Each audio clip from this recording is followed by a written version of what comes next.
ಇಲ್ಲಿ ಬಂದಂಥ ಎಲ್ಲರಿಗೂ ಒಂದು ನನ್ನ ಕೊನೆಯ ಮಾತನ್ನು ಹೇಳಲಿಕ್ಕೆ ಬಯಸ್ತೇನೆ.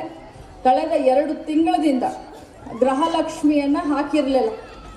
ಆದರೆ ಇವತ್ತು ನಿನ್ನೆ ಗೃಹಲಕ್ಷ್ಮಿಯನ್ನು ಹಾಕಿದ್ದೀನಿ. 7ನೇ ತಾರೀಕು 2000 ಬರುತ್ತೆ, 9ನೇ ತಾರೀಕು 2000 ಬರುತ್ತೆ.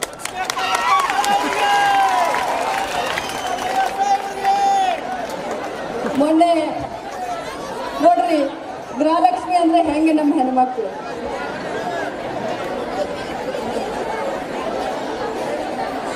ಕಡಾಡಿಯನ್ನ ಗೃಹಲಕ್ಷ್ಮಿಗೆ ಒಂದು ಕಳಕಳಿಯ ಕಾಳಜಿಯ ಸಂಬಂಧ ಇದೆ. ಮಹಿಳೆಯರು ಲಕ್ಷ್ಮಿ ಹೆಬ್ಬಾಳ್ಕರ್ ಏನಾದರೂ ಮಾತಾಡ್ತಾಳೆ, ಒಳ್ಳೇದೇ ಮಾತಾಡ್ತಾಳೆ, ಆದರೆ ಕೊನೆಗೆ ನಮ್ಮ ಗೃಹಲಕ್ಷ್ಮಿ ಯಾವಾಗ ಅಂತ ಎಲ್ಲರೂ ಕಾಯ್ತಾರೆ. ಮೊನ್ನೆ ಬಂಧುಗಳೇ, ಹಿರಿಯ ನಾಗರಿಕರ ದಿನಾಚರಣೆ ಒಂದು ಸಂದರ್ಭ. ಇದು ದೊಡ್ಡ ಸ್ಥಾನ ಅಲ್ಲ. ಮಾನ್ಯ ಮುಖ್ಯಮಂತ್ರಿಗಳು ನಮ್ಮ ಸಿದ್ದರಾಮಯ್ಯ ಸಾಹೇಬರು ಆ ಕಾರ್ಯಕ್ರಮದಲ್ಲಿ ಭಾಗವಹಿಸಿ, ಈ ಹೆಣ್ಮಗಳು ಭಾಳ ಕಿಲಾಡಿ ಹೆಣ್ಮಗಳು, ಇವಳು ಭಾಳ ಪಟ್ಟು ಹಿಡಿದು ನನ್ನನ್ನು ಜಿದ್ದು ಬಿದ್ದು ಪಟ್ಟು ಹಿಡಿದು ಇಡೀ ರಾಜ್ಯದ ಮಹಿಳೆಯರಿಗೆ ಗೃಹಲಕ್ಷ್ಮಿ ಯೋಜನೆ ಮಾಡಲೇಬೇಕು ಅಂತ ನನ್ನ ಕೈಯಲ್ಲಿ ಯೋಜನೆ ಮಾಡಿಸಿದಂಥ ಕಿಲಾಡಿ ಹೆಣ್ಮಗಳು ಅಂತ ಹೇಳಿದ್ರು. ಎಷ್ಟು ಸಂತೋಷ ಆಯಿತು.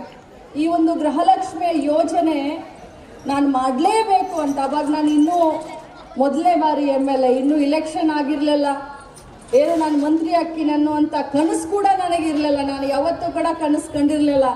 ಆದರೆ ನನ್ನ ಮಹಿಳೆಯರಿಗೆ ಏನಾದರೂ ನಾನು ಮಾಡಬೇಕು ಅಂತ ಹೇಳಿ ಈ ಗೃಹಲಕ್ಷ್ಮಿ ಯೋಜನೆಯನ್ನು ಮಾಡಲೇಬೇಕು ಅಂತ ಹೇಳಿ DK ಶಿವಕುಮಾರ್ ಅವರಿಗೆ, ಮಾನ್ಯ ಮುಖ್ಯಮಂತ್ರಿಗಳಿಗೆ ಇಲೆಕ್ಷನ್ಗಿನ್ನ ಮುಂಚೆ 3 ತಿಂಗಳು ಈ ಕಾರ್ಯಕ್ರಮವನ್ನು ಮಾಡಲೇಬೇಕು ಅಂತ ನಾನು ಹಠ ಹಿಡಿದು ಇದನ್ನು ಅನುಷ್ಠಾನಕ್ಕೆ ಅವತ್ತು ನಮ್ಮ ಮ್ಯಾನಿಫೆಸ್ಟೋನಲ್ಲಿ ತಂದ್ವಿ.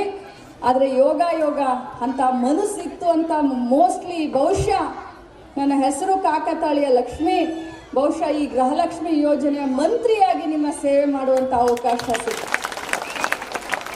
ಅದಕ್ಕೆ ಹಬ್ಬ ಇದೆ, ಖುಷಿ ಸಂದರ್ಭ.